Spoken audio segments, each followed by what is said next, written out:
Send the light, the blessed gospel light.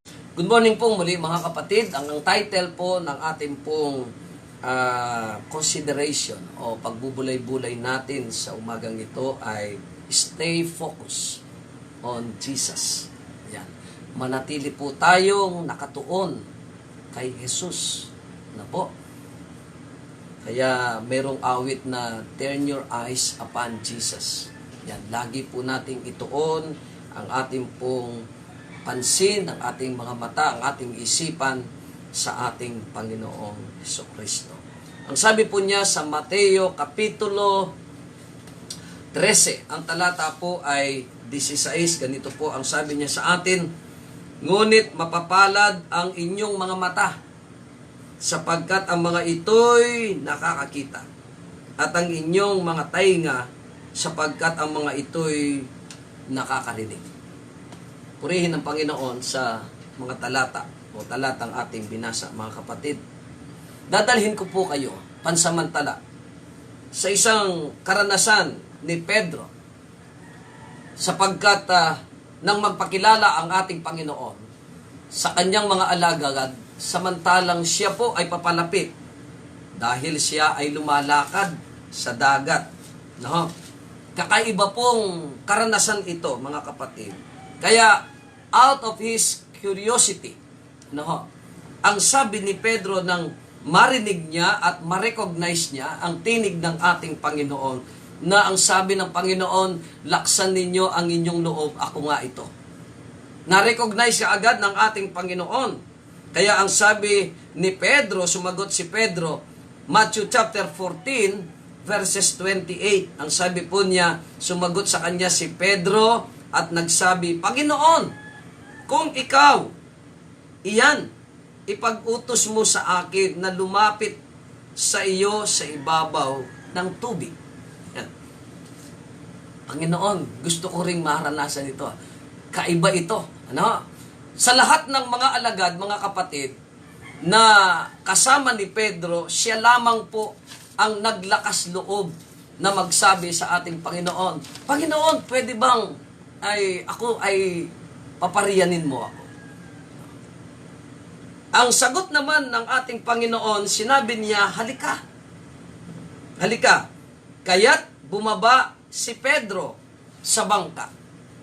Doon sa akto, doon sa punto na dito, mga kapatid, ay maaring maglalaro ang inyong isipan sa tinatawag na natural law.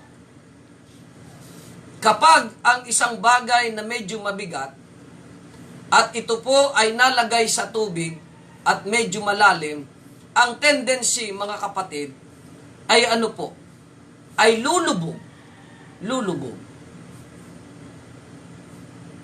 Itong si Pedro, mga kapatid, siyempre, mabigat po itong si Pedro.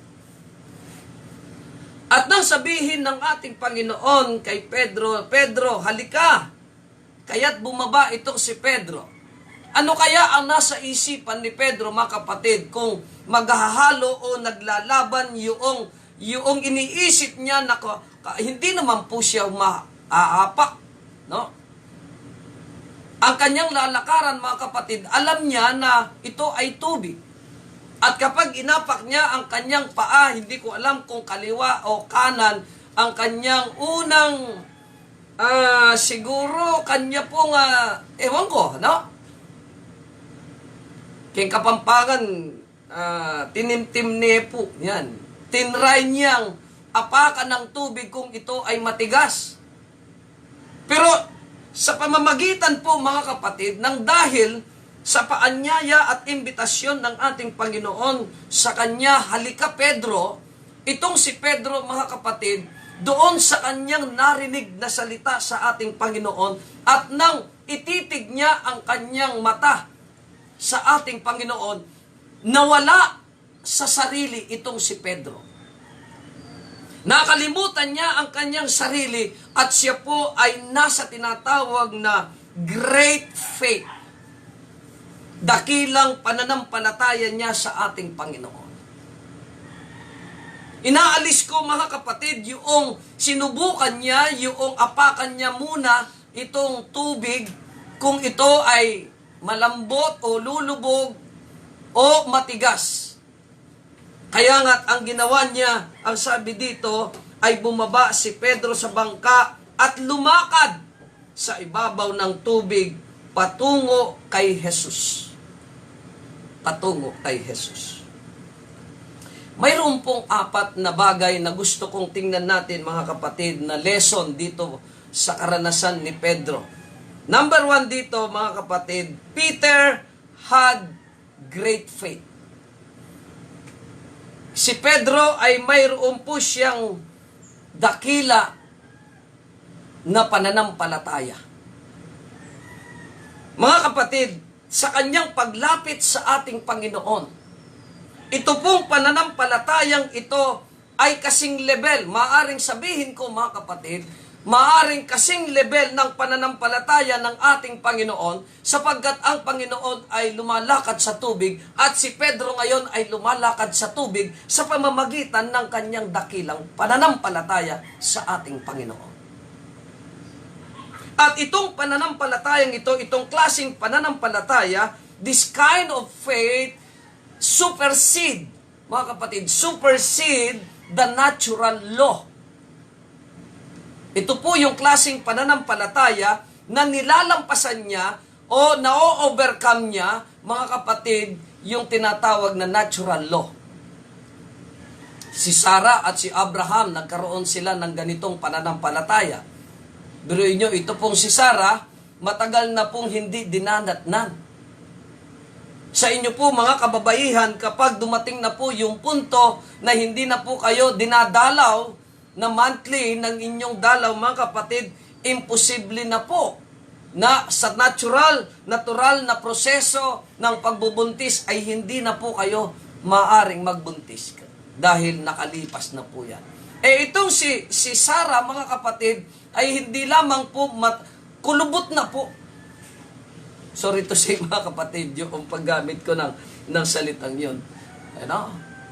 At yung kanyang mga kalamnan, yung kanyang mga muscle ay lawlaw na po, mga kapatid. Wala na po. Pero nang dahil doon sa pananampalataya nila sa ating Panginoon, ano kayang itsura ni Sarah, 80 years old na babae, na siya po ay nagpapadede pa. Wala namang pong gatas noon, wala namang beer brand noon, wala namang mga gatas na pinapadede sa mga bata. Siya mismo, ang tanda na. So itong si Peter, mga kapatid, ganun din. Lumakad siya na kasama ang Panginoon. Papalapit sa Panginoon. Na samantalang siya po ay nakatitig. Kaya manatiling nakatuon kay Jesus. Subalit, mga kapatid, pangalawa, ang sabi dito, Peter's doubt came from his natural eyes. Hindi ko po alam kung gaano po o kung ilang hakbang si Pedro ay lumalakad sa tubig.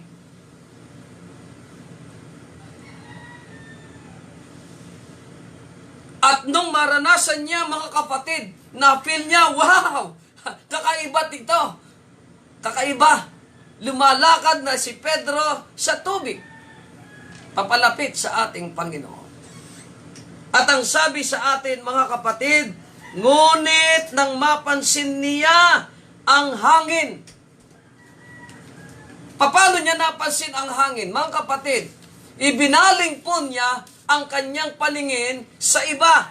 Maaring tumingin siya sa kanyang bandang kanan, maaring tumingin siya sa bandang kaliwa, o maaring tiningnan niya ang kanyang mga kasama na sa likuran nang sabi niya, friends, look at me, look at me. Tingnan niyo ako, lumalakad na ako sa tubig. Nawala na yung kanyang paningin sa ating Panginoon. At nang ibaling niya ang kanya pong paningin muli.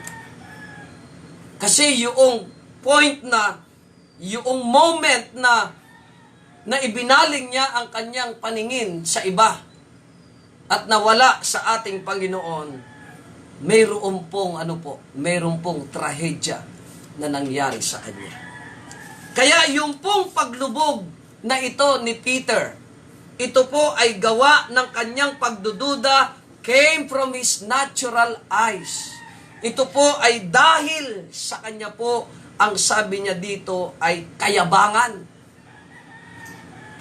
Alam niyo mga kapatid, ang Panginoon kapag yan ay pinagpala tayo ng dahil sa tayo po ay lumakad, ano? Yung the moment na tinanggap natin ang ating Panginoon, pagpapalain tayo ng Panginoon. At samantalang tayo po ay nabubuhay sa pananampalataya, ang Panginoon, binibless niya po tayo, mga kapatid. Materially, physically, anything na maraming mga pagpapala, God bestow upon us His bountiful blessings. Pero alam niyo mga kapatid, ito po ang pagsubok at tukso sa atin na pinagpapala. Nagiging mayabang po tayo. Nagiging mapagmataas tayo. Nagiging mapagmalaki tayo. Yan ang nakakalungkot mga kapatid. Aminin natin at sa hindi. Yan ang nagiging tendency na yung mga material possession na yaan o anything na pinagmumulan ng ating pong kayabangan at ng pinagmumulan ng ating pong pagmamataas, yan po ay blessing, yan po ay kaloob ng ating Panginoon nang dahil sa Kanya pong katapatan sa atin, mga kapatid. Hindi sana ito ang magdadala sa atin para tayo ay magmalaki. Kaya lang, yun ang nagiging common reaction po natin.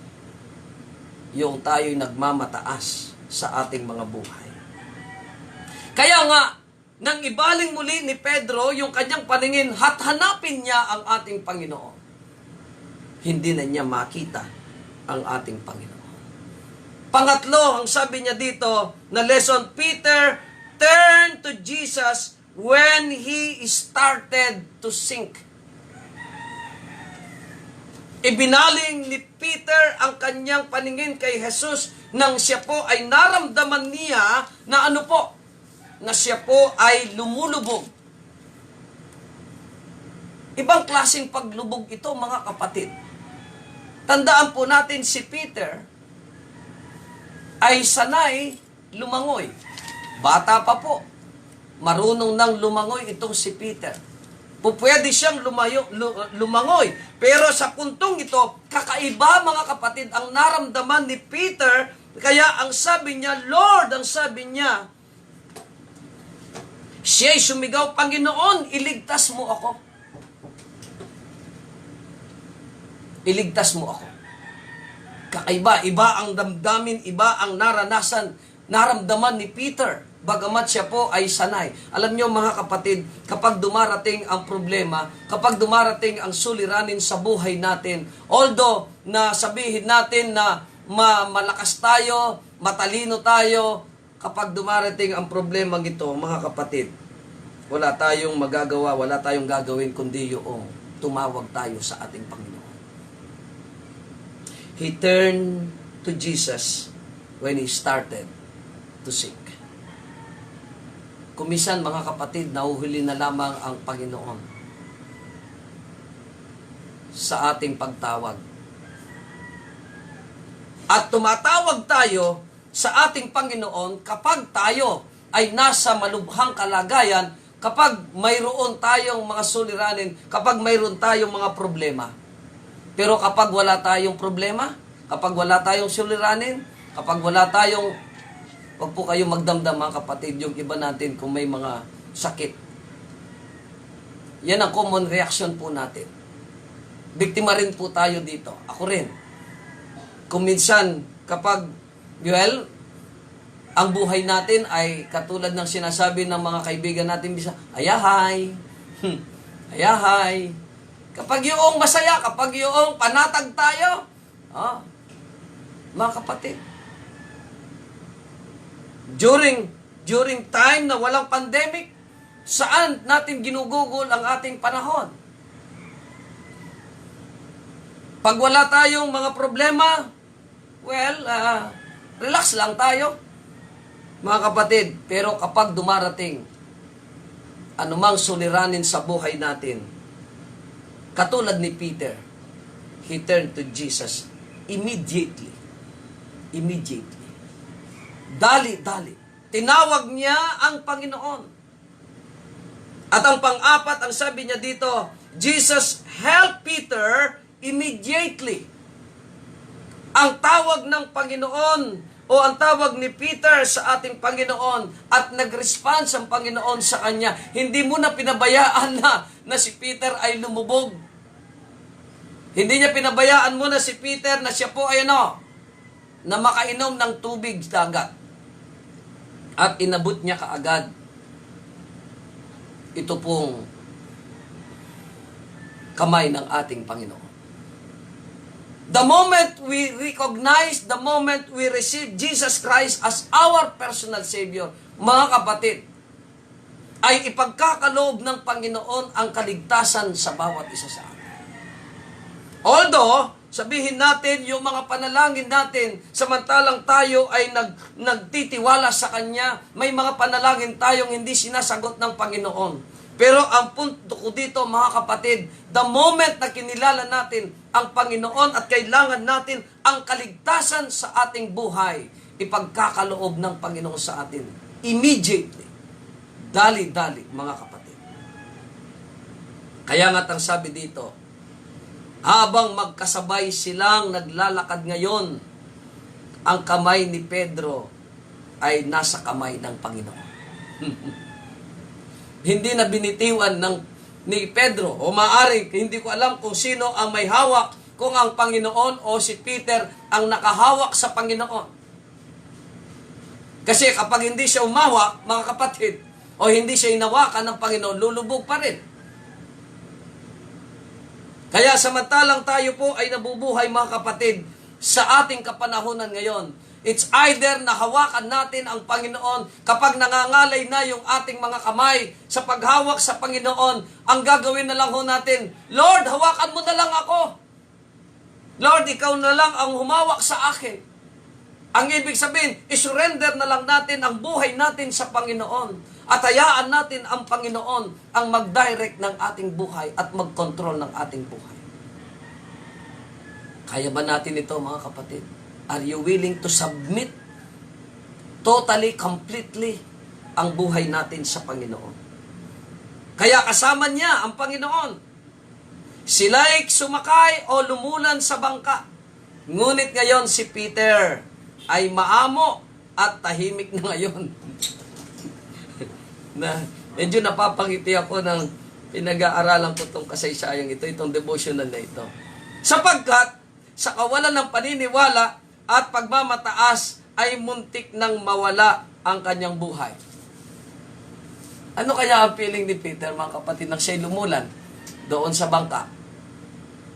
Ano kaya yung reaksyon ng kanyang mga kasama? Maaring natatawa sila, maaring napapangiti ang bawat isa. Tingnan mo ito. Wow, mali. Oh, tahimik si Pedro ngayon. Tamimi. Hindi makapagmayabang. Mga kapatid, pagka minsan inaalaw ng Panginoon itong mga bagay na ito para hindi na tayo magmayabang.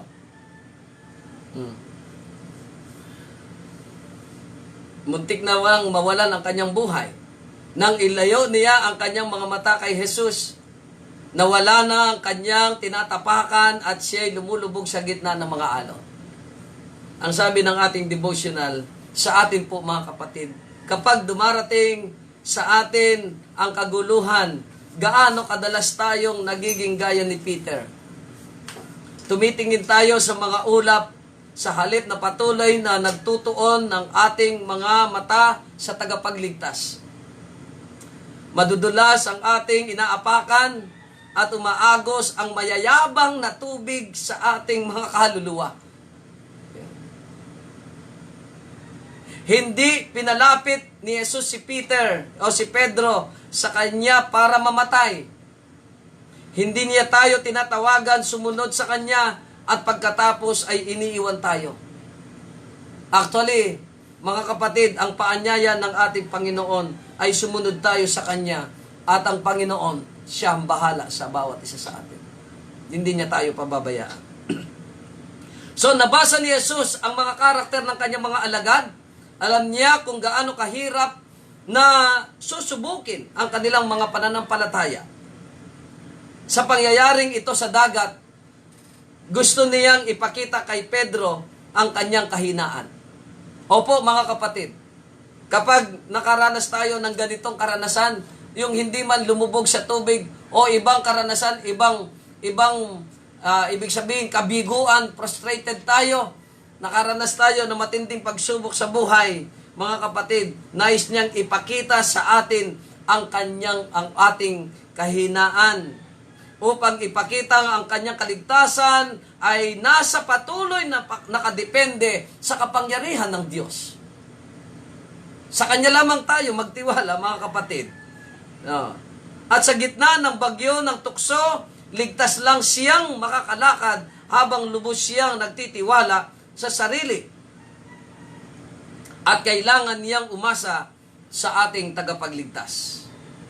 Sa puntong inakala ni Pedro na siya'y malakas, doon siya mahina. Yan ang sinabi din ni Apostol Pablo. Kung saan nararamdaman natin na tayo ay malakas, ay doon tayo mahina. At kung kailan tayo nararamdaman natin na tayo mahina, doon tayo dumidepende sa ating Panginoon at tayo'y nagiging malakas. Kaya nga't hanggat hindi niya nakikita ang kanyang kahinaan, kung natutunan niya ang leksyon nais ituro sa kanya ng ating Panginoon sa dagat, hindi siya mabibigo sa pagdating ng malaking tuksong dumaan sa kanya. Kaya lang hindi po natuto itong si Peter, di po ba? Hindi siya natuto doon sa senaryo, doon sa karanasan ng dagat. At nang huli, mga kapatid, siya pa rin ay nabitag. Lord, ang sabi niya, over my dead body, hindi kita iiwan. Kita niyo, mga kapatid. Subalit ang sabi ng Panginoon, Peter, hindi titilawok na makatatlo ang manok. Ikakaila mo ako. Hindi titilawok ang manok, ay ikakaila mo ako ng 3 beses. Hindi po natuto si Peter. Tinuruan ng Diyos ang kanyang mga anak araw-araw, o tinuturuan ng Diyos ang kanyang mga anak araw-araw. Sa mga pangyayari sa araw-araw ng buhay natin, inihahanda niya silang gawin ang kanilang bahagi sa isang malawak na yugto ng kanyang itinakda sa kanila. Ang isyu ng araw-araw na pagsubok ang nagtatakda ng kanilang tagumpay at pagkatalo sa mga dakilang krisis ng buhay. Nakadepende, mga kapatid, sa ating pong lubusang pagtitiwala sa ating Panginoon, anuman ang mga isyu sa ating araw-araw na pagsubok na itinakda sa atin, ang Panginoon ang siyang ating pong pag-asa. Yaong mga nabigong makilala ang kanilang patuloy na pagsalig sa Diyos ay matatalo ng tukso. Maaari nating isipin ngayon na nakatayong ligtas ang ating mga paa at kailanman ay hindi tayo makikilos. Maaari nating sabihin may katiyakan na kilala ko ang aking pinaniniwalaan, walang makayayanig ng pananampalataya ko sa Diyos at sa Kanyang salita. Ngunit, tandaan po natin, yes, maaari nating sabihin yung mga yon, kilala ko ang aking pinaniniwalaan, walang makayayanig sa aking pananampalataya, ako'y nagtitiwala sa salita ng Diyos. Subalit ang sabi niya dito, ngunit nagpaplano si Satanas na samantalahin ang ating mga minana at makasalanang katangian ng karakter at bulagin ang ating mga mata sa ating sariling mga pangangailangan at depekto. Ngunit ang pagkatanto lang ng ating mga sariling mga kahinaan at matatag na paningin kay Jesus, tayo makalalakad na may katiyakan. Opo, mga kapatid, listo, alerto ang kaaway kung paano tayo matatalo. Huwag ko tayong magmayabang. ang nag-iisip na siya ay nakatayo. Ang sabi ng Apostol Pablo, mag-ingat siya. Baka sakaling siya, ayan ho, mabuhay. Moment by moment. Kung sakali mga kapatid, ito pong si Peter ay nagpatuloy siya sa kanya pong pananalig sa ating Panginoon. Disin sana ay patuloy din yung kanyang paglakad at papalapit sa ating Panginoon. Mga minamahal kong mga kapatid, patuloy nawa tayong makatuon ang ating pong pansin, ang ating mga mata sa ating Panginoon. Ilagak nating patuloy ang ating buhay sa Kanya upang tayo ay patuloy na makalakad sa buhay nating ito sa pamamagitan po ng pananampalataya. When we focus on troubles, we miss seeing God. When we focus on God, trouble disappear. Ang sabi pa, do not focus on the storms of life that we are in right now, but focus on Jesus and our daily blessings so you can move on and pass the storm with joy. Napakaganda mga kapatid. When Jesus becomes our focus, we will be in the very center of God's will for us. Tulungan nawa po tayo ng Panginoon sa umagang ito. Mga kapatid,